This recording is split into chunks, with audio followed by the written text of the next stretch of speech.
Alassane Dramane Ouattara a plus de 400 milliards de bénéfices nets par an. Je dis bien 400 milliards de bénéfices nets par an sur le dos des Ivoiriens.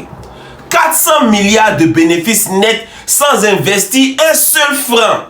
C'est que vous avez un homme milliardaire. Alassane Ouattara est l'homme le plus riche de la Côte d'Ivoire. Il a tout le lait. Sans compter les tentacules des affaires dans lesquelles il traîne, lui, sa femme, ses enfants, ses proches immédiats, etc. C'est que c'est l'homme le plus riche de Côte d'Ivoire. Je sais que vous avez parlé de Donald Trump. Donald Trump ne fait pas partie des 100. Avec le top 50 même des hommes les plus riches des États-Unis, Donald Trump n'en fait pas partie. Et c'est très dangereux d'avoir un homme politique comme ça à la tête de la Côte d'Ivoire. C'est que les Ivoiriens, vous n'avez aucun levier sur eux. Vous n'avez aucun levier. C'est que vous n'avez pas l'argent. C'est que vous ne détenez pas un secteur d'activité rentable. Vous ne détenez pas du tout. Vous ne détenez pas le pouvoir. C'est que eux détiennent l'argent. Les secteurs d'activité rentables, ils détiennent tout. Et en même temps, ils détiennent le pouvoir. Quel levier est-ce que vous pouvez avoir sur ces gens-là à la tête de la Côte d'Ivoire? Dites-moi, quel levier? Ils détiennent tout. Entre eux, ils sont les plus riches. Entre eux, ils sont les plus milliardaires. Ce sont eux qui ont des grosses villas, des grosses voitures de luxe, etc., etc., en bordure d'Assini. Et puis vous n'avez rien.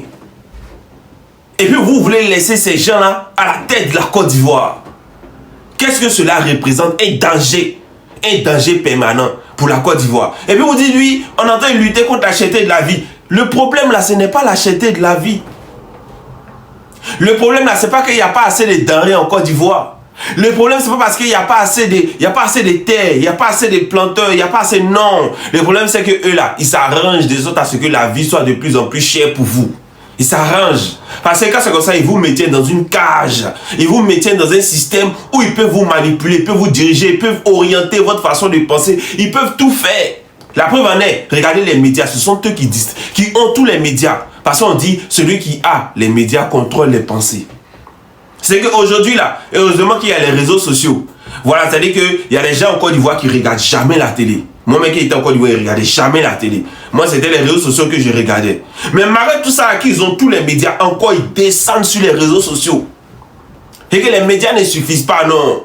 Ils descendent sur les réseaux sociaux. Ils continuent la propagande. Ils payent des gens. Ils veulent vous contrôler. Ils veulent vous mettre dans un système où vous allez tourner en rond jusqu'à la fin de vos jours.